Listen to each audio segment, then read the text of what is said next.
지금도 이스라엘 예루살렘에 가면 이 예루살렘 구시가지가 있고 또 신시가지가 따로 나뉘어집니다. 예루살렘 전체 지도를 놓고 보면 구시가지는 서쪽에 있고 신시가지는 그 서쪽 뒤편, 구시가지는 동쪽에 있고 신시가지는 서편으로 그렇게 확대되어서 또 이루어져 있는 것을 보게 됩니다. 이 구시가지, 이 예루살렘 과거의 성이죠. 구시가지에는 그 성이 한 4km 정도 이렇게 둘러 있는데 그 성의 성벽에는 8개의 문이 있습니다. 그 중에 가장 큰 문을 꼽으라고 한다면 동편에 있는 황금문을 꼽을 수가 있습니다. 가장 아름다운 문이에요. 이 황금문 맞은편에는 감람산이 있고 또 그 감람산 기슭에는 많은 무덤이 자리를 잡고 있습니다.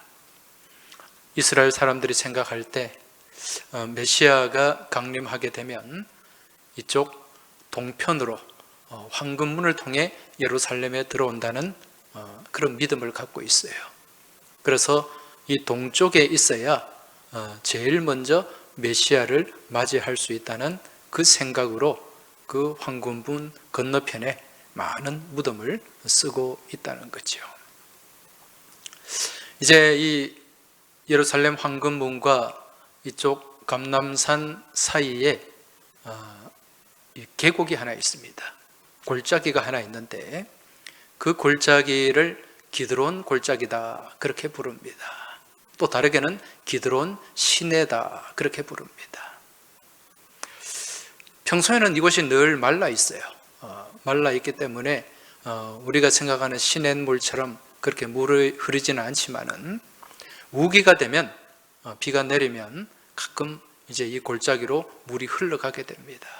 그래서 사람들은 이곳을 골짜기라고도 부르고 또 시내로 부르기도 하는 것입니다.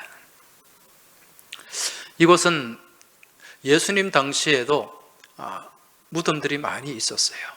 그 골짜기 주변으로. 그리고 에스겔 37장에 보면은 마른 뼈 환상이 있지 않습니까? 에스겔이 그 마른 뼈 환상을 본 골짜기도 이곳 기드론 골짜기일 것이다 그렇게 추정을 하기도 합니다. 그래서 다르게는 이 골짜기를 죽음의 골짜기로 보기도 하는 거죠.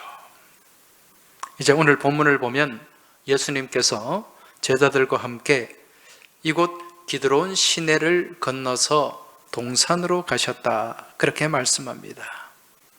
여기에 등장하는 이 동산이 예수님께서 기도하셨던 겟세마네 동산입니다.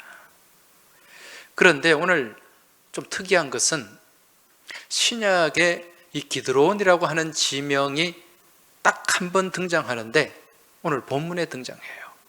그 외에는 기드론이라는 지명이 신약에서 나타나지 않습니다.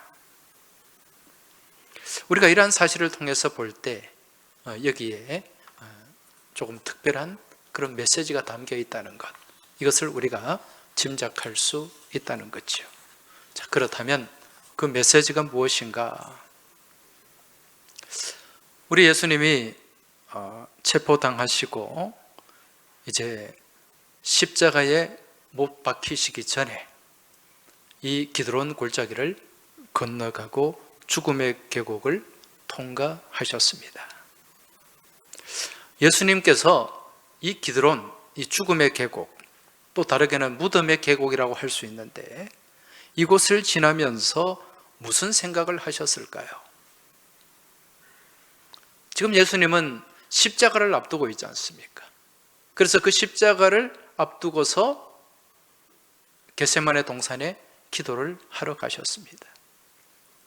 아마 예수님의 생각에는 이 십자가와 죽음, 그것이 예수님의 마음과 생각을 가득 채웠을 것입니다. 여러분, 사람, 이 땅을 살아가는 이 생명이 있는 피조물, 이 생명이 있는 피조물에게 가장 두려운 것이 무엇일까요? 생명이 사라지는 거죠. 그것을 우리는 죽음이라고 합니다. 죽음 앞에서는 누구나 움츠리게 돼요. 그것은 이 땅에 오신 예수님도 마찬가지였습니다. 왜 그런가 하니 예수님이 이 땅에 오실 때 인간의 몸을 입고 오셨기 때문에. 그리고 예수님이 맞이하게 되는 그 죽음은 어떤 죽음이었습니까? 온 인류의 죄를 대속하는 죽음이었어요. 그 인류의 죄를 지고 십자가에 달리는 죽음이었습니다. 그 죽음이 얼마나 무거운 죽음이고 힘겨운 죽음입니까? 그래서 예수님께서 이 잔을 피할 수 있다면 지나가게 해달라는 그런 기도를 하셨던 거죠. 여러분, 당시에 예수님의 나이가 몇 살이었습니까? 33살. 한참 이 혈기가 왕성한 그러한 나이입니다. 그러한 예수님도, 인간 예수님도 죽음이 두렵고 부담스러웠던 거죠. 그런데 이 예수님이 건너가신 기드론 골짜기, 이 기드론 시내가 겉으로 볼 때는 많은 무덤들이 있고 또 죽음이 있는 죽음의 골짜기였지만, 이 기드론이라고 하는 말, 이 말을 히브리어로 보면은 그 뜻이 백향목이라는 의미입니다. 그래서 기드론 시내 하면 백향목의 시내라는 그런 의미가 여기에 담겨 있죠. 실상은 1년 내내 말라있는 메마른 땅이고 황무한 땅이기 때문에 여기에 백향목이 자라는 것은 어렵습니다. 그리고 이 이스라엘 땅에는 백향목이 잘 자라지도 않아요. 그래서 솔로몬이 이 성전을 짓고 또 궁궐을 지을 때 가져온 백향목은 어디 산 백향목이었습니까? 레바논산 백향목이었습니다. 지금 이 기드론이 현실로는 죽음의 골짜기, 무덤의 골짜기였지만 성경에서는 이곳을 백향목의 시내다 그렇게 부르는데, 현실과는 전혀 걸맞지 않은 왜 이런 이름으로 불렀던 것일까? 왜 이러한 죽음의 골짜기를 백향목의 시내라고 부르는 것일까? 거기에는 이유가 있습니다. 왜 그런가 하니 이 죽음의 골짜기, 이 죽음의 골짜기를 걷는 자에게는 더 이상 이것이 죽음의 골짜기가 아니라 백향목의 시내가 된다는 것입니다. 오늘 말씀의 기드론을 건너갔다고 말씀하죠. 여기에 포인트가 있는 거예요. 여러분, 히브리라는 말, 이 말이 무슨 의미입니까? 건너온 자라는 뜻입니다. 강을 건너온 자. 여기서 이 건넌다, 이 기드론 골짜기를 건너는 자만이 죽음과 무덤을 지나 영원한 집을 소유할 수 있다는 거예요. 여러분, 백향목은 무슨 소재로 쓰여집니까? 궁궐을 짓고 멋진 집을 짓는 소재로 쓰여지는 나무입니다. 우리 예수님께서도 이곳 죽음의 골짜기를 통과하셨기 때문에 우리를 위한 영원한 구원의 집을 지으실 수가 있었던 것입니다. 구약의 전도서 12장 1절에 보면, 너는 청년의 때 곧 공고한 날이 이르기 전 나는 아무 낙이 없다고 할 해가 가깝기 전에 너의 창조자를 기억하라, 이 말씀이 나옵니다.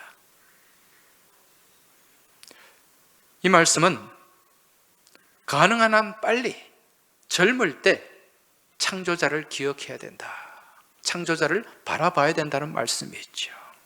그런데 여기서 창조자를 기억하라, 이 기억하라라는 말, 창조자, 여기에 나오는 창조자라는 말과 그리고 이 히브리어로 무덤이라는 말, 무덤이 히브리어 이 자음이 같아요. 무슨 얘기인가? 옛날 고대 히브리어는요, 모음이 없이 자음으로만 썼습니다. 그래서 이 히브리어 창조자라는 말은 히브리 말로 바라라는 말인데 무덤이라는 말이 보르라는 말이에요. 그 자음이 같다는 거죠. 그래서 창조자를 기억하라 이 말을 바꾸어서는 너의 무덤을 기억하라 그렇게 바꾸어 읽기도 한다는 것입니다. 너의 무덤을 기억하라 무슨 말입니까? 라틴어로 메멘토 모리 너의 죽음을 기억하라.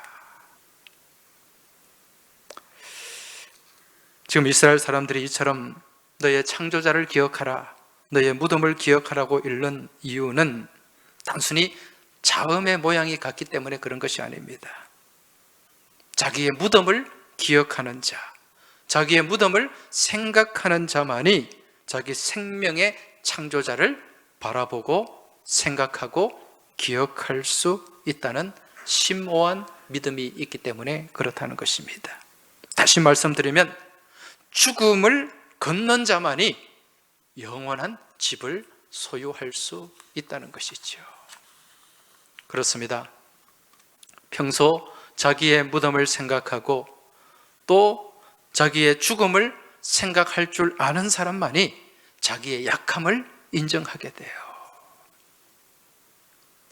이 죽음을 바라보고 죽음을 생각하는 게 이게 염세적인 게 아닙니다. 이거는 종말론적인 거예요. 그리고 죽음을 바라보는 사람은 또 영원한 것에 대한 소망이 있기 마련입니다. 땅의 것을 바라보지 않고 위의 것, 하늘의 것을 바라보는 지혜를 소유할 수 있게 된다는 것입니다. 지금 우리는 우리 주님의 십자가와 그 죽음을 묵상하는 사순절을 지내고 있습니다. 이 사순절 기간에 여러분과 저 또한 이 기드론 시내를 건너갈 수 있길 바랍니다.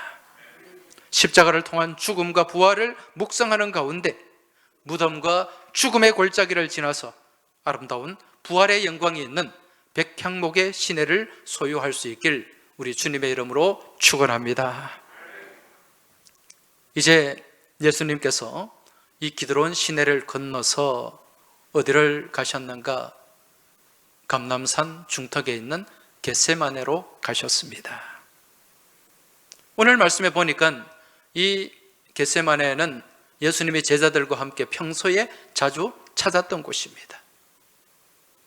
요즘으로 친다면 자주 산기도를 위해서 그렇게 올라가셨던 장소라고 할 수가 있는 것이지요. 이제 제자들을 데리고 가신 예수님이 어느 한 지점에 제자들을 거기에 머물게 합니다. 그리고 중요한 일이 있을 때마다 같이 데리고 다녔던 제자가 3명 있었죠.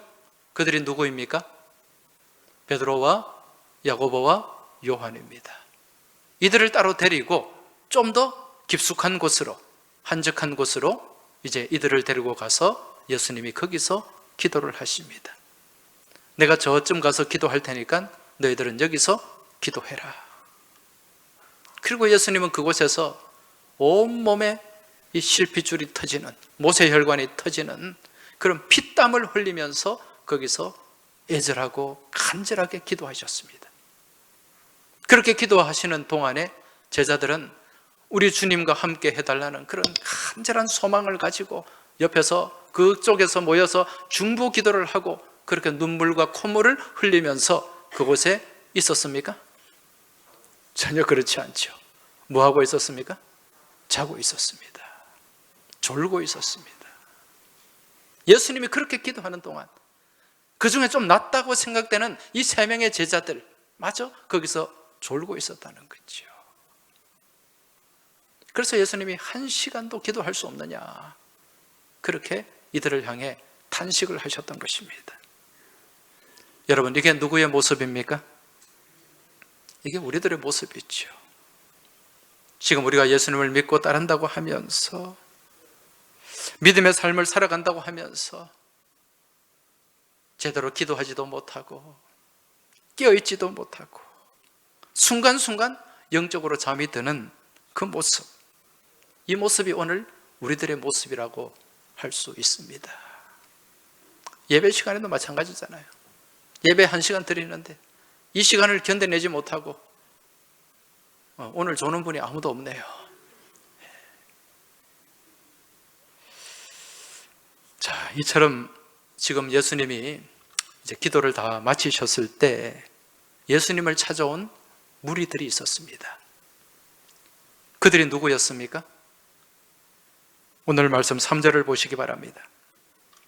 유다가 군대와 대제사장들과 바리새인들에게서 얻은 아랫 사람들을 데리고 등과 횃불과 무기를 가지고 그리로 오는지라. 누가 찾아왔습니까? 가롯 유다가 예수님을 찾아왔어요. 누구와 함께? 군대. 이 군대는 빌라도의 군대, 로마의 군인들입니다. 이 군인들과 더불어 대제사장과 바리새인들 수하에 있는 종들을 데리고 예수님을 찾아왔어요. 무엇하러 왔습니까? 예수님을 잡으러 왔겠죠. 그때 예수님이 이들에게 질문을 하십니다. 너희가 누구를 찾느냐? 이 예수님의 질문에 나사렛 예수를 찾고 있다. 지금 이들은 예수님을 압니까 모릅니까? 모르고 있어요. 그때 예수님이 말씀하시죠. 내가 그니라. 내가 그 사람이다. 여러분, 오늘 말씀의 제목이 무엇입니까? 내가 그니라. 여러분, 이 짧은 예수님의 한마디, 여기에는 굉장한 영적인 메시지가 담겨 있습니다. 그저 내가 너희들이 찾는 그 사람이다, 그런 의미가 아니에요. 내가 그니라, 이 예수님의 말씀은 이 헬라어 원문에 보면은 에고 에이미 이렇게 기록이 되어 있습니다. 에고 에이미. 이걸 번역을 하면 나는 무엇이다. 영어로는 I am. 나는 무엇이다. 그래서 영어 성경 NIV에 보면 좀 이해를 쉽게 하기 위해서 I am he. 내가 그다. 내가 그 사람이다. 그렇게 번역을 해놓았는데 원래 의미는 나는 무엇이다. 그런 의미죠. 예수님의 자기 선언이에요. 예수님의 자기 계시입니다. 요한복음 말씀에 보면 모두 7번의 예수님의 자기 선언이 등장합니다. 에고 에이미, 나는 무엇이다. 거기에 어떤 내용이 채워져 있는가? 나는 생명의 떡이다. 나는 세상의 빛이다.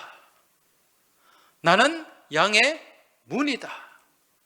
나는 선한 목자다. 나는 부활이요 생명이다. 나는 길이요 진리요 생명이다. 나는 참 포도나무다. 7개의 자기 선언, 에고 에이미. 예수님의 말씀이 등장한다는 거죠. 실제로 예수님의 이 7가지 자기 선언처럼 이 땅에 오신 예수님은 온 인류를 먹이고 살리시는 생명의 떡으로 이 땅에 오셨습니다. 더불어서 어두운 세상을 밝히는 세상의 빛으로 예수님이 오셨어요. 또 하늘나라로 향한, 하늘나라로 인도하는 유일한 출입구인 양의 문으로 이 땅에 오셨습니다. 또 양떼를 돌보고 인도하는 선한 목자로 오셨고, 죽음의 권세를 이기고 부활하신 부활 생명으로 이 땅에 오셨습니다. 그리고 천국을 향해 나가는 길, 진리, 생명으로 이 땅에 오셨고, 그리고 풍성한 열매를 맺게 하시는 참 포도나무로 이 땅에 오신 분이 우리 예수님이라는 거죠. 여러분, 이러한 예수님을 믿으십니까? 근데 이러한 예수님을 아무나 믿을 수는 없어요. 이러한 예수님을 아무나 알 수 없고 깨달을 수 없고 볼 수 없다는 것입니다. 이 예수님을 알기 위해서는, 이러한 예수님을 깨닫기 위해서는 무엇이 있어야 되는가? 빛이 있어야 됩니다. 영적인 빛이 있어야 돼요. 예수 그리스도의 빛이 있어야 돼요. 말씀의 빛이 있어야 됩니다. 성령의 빛이 있어야 된다는 것입니다. 지금 예수님을 잡으러 온 사람들, 로마의 군인들, 대제사장과 바리새인의 종들, 지금 이들은 무엇을 들고 있었습니까? 등과 횃불을 들고 있었습니다. 그 등과 횃불을 든 것은 예수님을 찾기 위해서예요. 예수님을 보기 위해서예요. 그러나 그들이 등과 횃불을 들고 예수님 앞에 나와 섰지만은, 예수님이 그 앞에 계셨지만 그들은 예수님을 알지 못했어요. 그들을 인도하는 가룟 유다까지 있었지만 예수님을 볼 수 없었던 거죠. 그래서 예수님이 내가 그다, 한 번만 얘기한 게 아니에요. 두 번을 말씀하십니다. 예수님이 내가 그니라 말씀하셨을 때 오늘 본문 6절에 보면은 어떤 말씀이 나옵니까? 예수께서 그들에게 내가 그니라 하실 때에 그들이 물러가서 땅에 엎드러지는지라. 뒷걸음을 쳐서 넘어졌어요. 더 멀어졌어요. 더 가까이 할 수 없었고 더 알 수 없었다는 거죠. 무엇을 가지고서는? 그들이 가지고 있는 등과 횃불로는 예수님을 도무지 알 수 없다는 것입니다. 여러분, 지금 이들이 들고 있는 등과 횃불이 무엇을 나타내는 겁니까? 이것은 세상 사람들이 가지고 있는 빛이에요. 세상의 빛은 무엇인가? 세상의 사람들이 가지고 있는 지식입니다. 세상의 방법입니다. 세상의 경험입니다. 이러한 세상의 지식을 가지고서는 예수님을 알 수 있는 게 아니에요. 많이 공부를 한다고 해서, 책을 많이 읽는다고 해서 예수님을 알 수 있는 게 아니에요. 예수님을 알고 예수님의 말씀을 깨닫고 예수님을 만나기 위해서는 우리 가운데 무엇이 있어야 된다? 예수님의 빛이 있어야 돼요. 성령의 빛이 있어야 돼요. 여러분, 지난 2월 26일에 한 분이 돌아가셨어요. 누가 돌아가셨는가? 우리나라 최고의 지성이 누구죠? 이어령 박사. 초대 문화부 장관도 지내시고 예화여대 교수로 오랫동안 봉직하셨고 많은 책을 저술을 하셨어요. 저도 이분을 좋아해가지고 이분의 책이 나오는 쪽쪽 사가지고 읽었습니다. 연세가 그렇게 참 70이 넘고 80이 넘었음에도 불구하고 어디서 그런 어떤 이 통찰력과 어떤 그런 지식의 방대함이 채워지는지 정말 신기해요. 이분이 지난 2월 26일 날 돌아가셨는데, 이분은 70대가 넘기까지 철저한 무신론자의 삶을 살았습니다. 하나님이 없는 삶을 살았어요. 하나님을 인정하지 않는 삶을 살았다는 것입니다. 70이 넘어서, 70이 훨씬 넘어서 예수님을 영접하고 예수를 믿은 사람입니다. 이분이 지난 2007년에 온누리교회에서 세례를 받았어요. 그리고 크리스찬이 됐습니다. 하나님의 자녀가 되었죠. 그리고 그 뒤에 이분이 책을 한 권 냈는데 시집을 냈어요. 그동안 이분이 시를 잘 안 쓰시는데 이분이 시집을 냈는데 그 시집의 제목이 어느 무신론자의 기도입니다. 그 어느 무신론자가 누굽니까? 자기 자신이죠. 그 시집에 어느 무신론자의 기도라는 시가 있어요. 그 시의 서두를 제가 한번 읽어드리겠습니다. 당신을 부르기 전에는 아무 소리도 들리지 않았습니다. 당신을 부르기 전에는 아무 모습도 보이지 않았습니다. 하지만 이제 아닙니다. 어렴풋이 보이고 멀리에서 들려옵니다. 다시 말씀드리면 예수님을 만나기 전에는, 예수님을 알기 전에는 아무 소리도 들리지 않았고 아무것도 볼 수 없었다는 것입니다. 근데 이제 예수님을 알고 나니까, 만나고 나니까 이게 어렴풋이 보이고 들리기 시작한다는 고백입니다. 여러분, 이분은 누구나 대한민국 최고의 지성으로 인정하듯이 많은 공부를 했고, 많은 책을 읽었고, 많은 책을 저술했고, 많은 사람들을 가르쳤습니다. 그러나 세상의 지성으로는 볼 수도 없고 들을 수도 없었다는 고백이 이 무신론자의 기도에 담겨 있다는 것입니다. 이제 이분이 세례를 받고 예수를 구주로 믿는 삶을 살기 시작하면서 그때부터 인생에 새로운 눈이 뜨여지기 시작했는데, 새로운 인생이 열리기 시작했는데, 그때 그 체험을 담은 책이 지성에서 영성으로, 그 책입니다. 아마 우리 교우들께서도 이 책을 읽어보신 분들이 많이 계실 겁니다.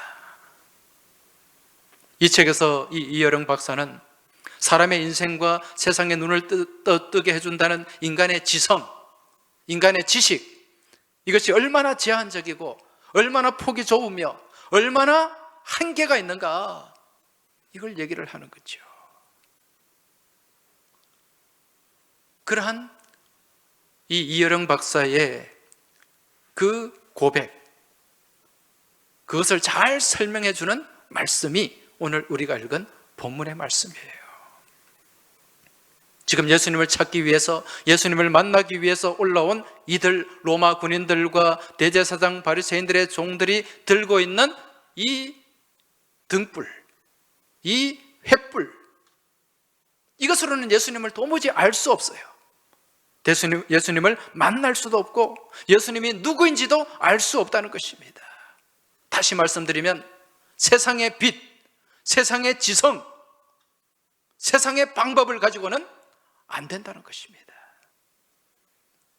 그럼 우리가 예수님을 알고 예수님을 깨닫고 예수님을 제대로 만나기 위해서는 무엇이 필요합니까? 다른 빛이 있어야 돼요. 참된 빛이 있어야 됩니다. 그 빛이 무슨 빛입니까? 우리 주님을 통해서 비춰지는 생명의 빛이요, 말씀을 통해서 비춰지는 그 말씀의 빛, 주의 말씀은 내 발의 등이요 내 길의 빛이니이다. 또 우리와 함께 하시는 성령의 빛이, 성령의 조명이 우리 가운데 비춰질 때 우리가 예수님을 알게 되고 깨닫게 되고 만나게 되는 줄 믿으시기 바랍니다. 그래서 우리는 늘 이 찬송을 우리의 마음에 늘 담아야 됩니다. 어두운 내 눈 밝히사 진리를 보게 하소서. 진리의 열쇠 내게 주사 참빛을 찾게 하소서. 깊으신 뜻을 알고자 엎드려 기다리오니 내 눈을 뜨게 하소서. 성령이여. 할렐루야. 오늘 이 고백을 담아서 우리 1절 한번 다시 찬송 드리겠습니다.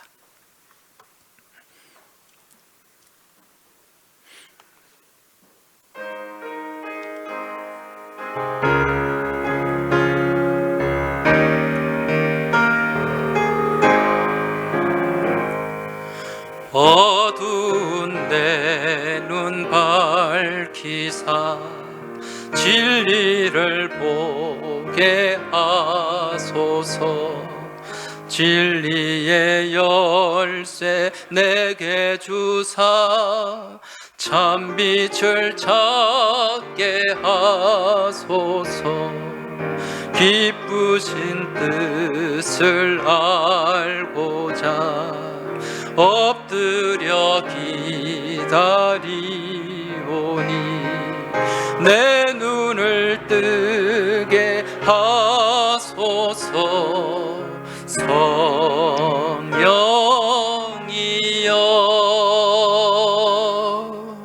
할렐루야. 주님의 빛이 있어야 됩니다. 주님의 성령, 말씀의 빛이 우리의 심령을 비추고 우리의 눈을 밝혀줄 때 우리가 주님을 제대로 보게 되고 주님을 제대로 만나게 되는 줄 믿으시기 바랍니다. 지금 예수님께서는 이 예수를 찾는 눈이 어두운 심령들을 향해서 내가 그니라 거듭 말씀하셨지만 그들은 알 수가 없었습니다. 그런데 오늘 우리는 어떻습니까? 오늘 우리는 예수님을 바라보고 있습니다. 예수님을 만난 사람들입니다. 죽음의 계곡을 지나 강을 건넌 사람들입니다. 그래서 우리는 참된 빛으로 오신 예수님의 그 빛 가운데 머물면서 예수님이 어떤 분이신가? 예수님이 나의 생명의 떡이요 나의 길과 진리요 생명이심을 깨닫고 부활이요 생명이심을 선포하면서 우리는 오늘 이 자리에 나와 있는 줄 믿습니다. 그래서 이 빛 가운데 우리 예수님이 내 인생의 인도자요 치료자요 구속자가 되심을 깨닫고 또 그 빛 가운데 머물면서 주님과 함께 동행하는 삶을 살아가고 있다는 것입니다. 여러분, 이것보다 더 큰 은혜가 있습니까? 이것보다 더 큰 축복이 있습니까?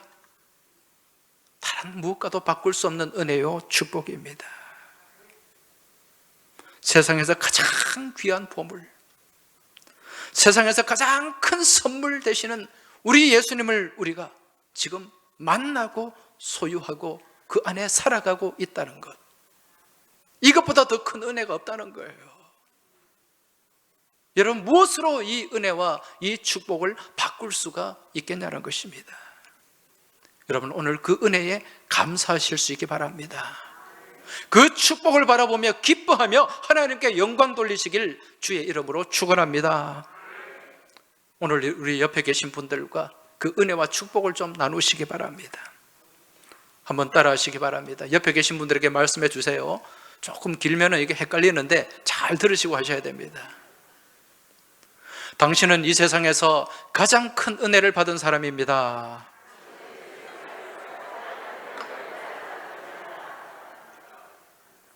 한 번만 더 하세요. 당신은 이 세상에서 가장 큰 은혜를 받은 사람입니다.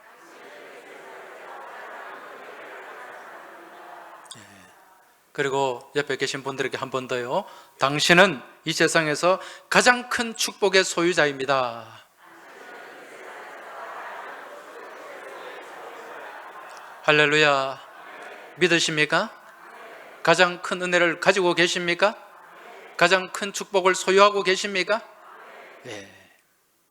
주님의 빛 가운데 있기 때문에 가능한 일입니다. 오늘 우리는 이 세상에 무엇과도 바꿀 수 없는 가장 귀한 보물인 예수님을 우리가 만났고 또 가장 큰 선물인 구원의 은총을 우리가 소유하고 누리며 살아가고 있습니다. 무엇을 통해서? 성령의 조명을 통해서, 예수의 빛을 통해서. 여러분, 그래서 우리는요, 세상에 다른 것 부러워할 필요가 없습니다. 세상에서 예수를 모르고 살아가는 사람들이 가지고 있는 것 바라보며 위축될 필요도 없고 부러워할 필요도 없고 그것이 없다고 우리가 불행하다고 생각해서는 안 된다는 것이죠. 여러분, 사람에게 생명이 없다면 좋은 집이 무슨 필요가 있으며 많은 이 예금 통장에 있는 돈이 무엇이 필요가 있으며 또 타고 다니는 좋은 차가 무슨 소용이 있겠습니까? 생명이 없으면 아무것도 아닌 거예요. 몇 년 전에 세상을 떠난 삼성의 이건희 회장, 한 6, 7년 동안 병상에 누워 있었습니다. 그렇게 누워 있는 동안 재산이 얼마나 늘었냐면은 8조 7천억이 늘었대요. 이분은 누워 있기만 해도 그래 늘어나네. 그런데 그게 무슨 소용이 있겠습니까? 8조든 80조든 무슨 가치가 있겠습니까? 아무런 소용이 없습니다. 생명이 있어야 돼요. 이 땅에 우리가 살아가면서 잠시 머무는 이 생명이 영원한 생명이 아닙니다. 우리는 천국에 가야 되는 사람들이에요. 천국을 소유하고 영원한 삶을 우리가 누리는 사람들입니다. 그래서 우리는 영생이라는 것이 있기 때문에 세상의 다른 것과는 바꿀 수 없는 가치를 우리는 소유한 사람들입니다. 여러분, 세상에서 살아가면서 집이 좀 초라하다고, 가진 것이 좀 적다고, 내가 가지고 있는 권세가 없다고, 권력이 없다고, 여러분 애달파하지 마시고 슬퍼하지 마시고 낙심하지 마시길 바랍니다. 우리에겐 더 좋은 것이 있습니다. 더 가치 있는 것이 있습니다. 더 복된 것이 있고, 우리는 그것을 성령의 빛 가운데서 바라보고 나아가고 있는 줄 믿으시기 바랍니다. 이것만 해도 감사할 수 있는 거예요. 이것만 해도 우리는 복받은 존재들입니다. 여기에 감사하고 기뻐하는 가운데 한 주간 주님 안에서 더 아름다운 삶을 살아가시길 우리 주님의 이름으로 축원합니다. 하나님 아버지, 감사합니다. 오늘 저희들이 주님의 부활을 바라보면서 정말 무엇이 소중한 것이며 무엇이 가치 있는가를 깨닫게 하시고, 이 죽음의 계곡을 지나 기드론 걸작기를 건너가게 하시고 우리 주님을 바라보고 만나게 하심에 감사를 드립니다. 이번 한 주간도 우리 주님 부활하시고 승리하신 그 부활을 바라보고 소망하는 가운데 답답한 일이 있고 힘든 일이 있어도 능히 예수로 말미암아 이기고 승리하는 삶을 살아가는 저희 모두가 되기를 소망하며 예수님 이름으로 기도하옵나이다. 아멘.